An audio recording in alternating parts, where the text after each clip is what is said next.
The next thing is the trial story principle. And this is something that we've learned now that's developed over the last 15 years. Each juror imposes their own model of what the case is about during the primacy portion of the trial. They form their own model of the case. Each juror also form their own opinion and their own model of the lawyer, of what this lawyer is about. Is this a lawyer I can trust? Is this a lawyer who's trying to persuade me right off the bat? Is this a lawyer who's using, oh yeah, I recognize that. It's one of those lawyer tricks. I see it on TV. They're forming opinions of the lawyer during the primacy portion of the trial. And the opinion of the lawyer is part of their trial story. The lawyer part of the trial story includes their opinions or their biases about trial lawyers. And there are biases about trial lawyers. The case I tried recently involved a trial lawyer as a defendant. So we did a very extensive juror questionnaire about lawyers. And after my second challenge for cause, the judge said to me, Mr. Nations, if you're going to challenge all of these people who don't like lawyers, we'll never get a panel.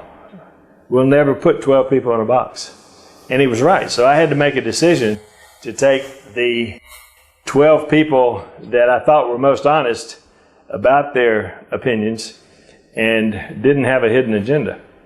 In the way you make presentations, you have to maintain trustworthiness, competence, and dynamism. Those are the three things that make jurors like lawyers. The next thing is the steps that they go through in the formation of a trial story. First is orientation. The second is conflict. The third is emergence. Then the fourth is reinforcement. Now let's talk about those steps and how they come about creating their trial story during the primacy portion of the trial. The trial story is so extremely important, and the trial story is each juror's own model of what the case is about.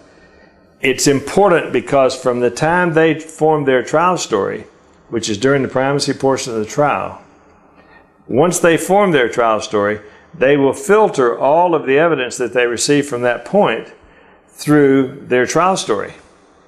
That is to say, they will try to seek information that supports their view, or they may reject information that opposes their view. So it's extremely important that they adopt the trial story that you want them to adopt that is most beneficial to your case. Now, the primacy portion of the trial, which I've mentioned, primacy is the voir dire examination, the opening statement, and the first witness. So with that in mind, you have to think very carefully. Who do I want to be the first witness in this case? Who do I have that can best convey our trial story so that the jurors will adopt our trial story in the case? Because the jurors have options. They can form their own model of what this case is about. They can adopt the plaintiff's model of what the case is about, or they can adopt the defendant's model of what the case is about. In an ideal world, you want them to adopt your model of what the trial story is about. You want them to adopt your trial story.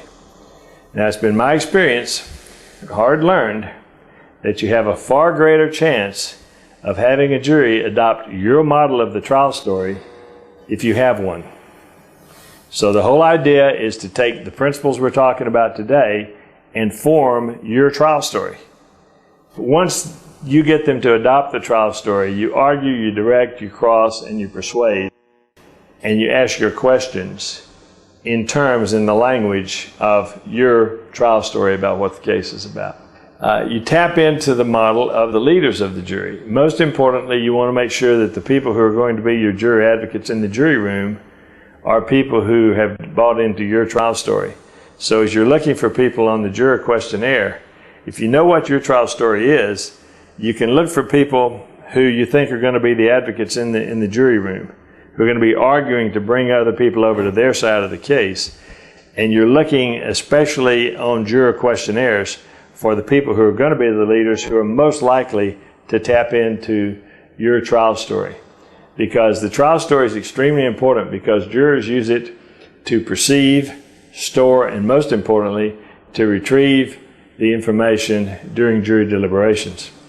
And the juror advocates will use their trial story to persuade the people who are the followers, or the people who are the mediators, or the people who are just, okay, let's move one way or the other, but let's all get together and get out of here.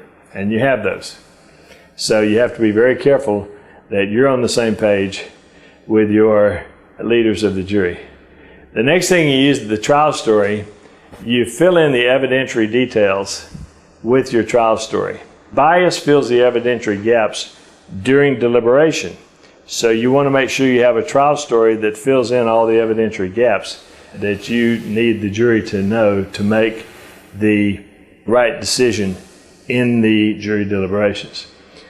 And the storytelling elicits a strong availability bias by spotlighting evidence in a memorable form.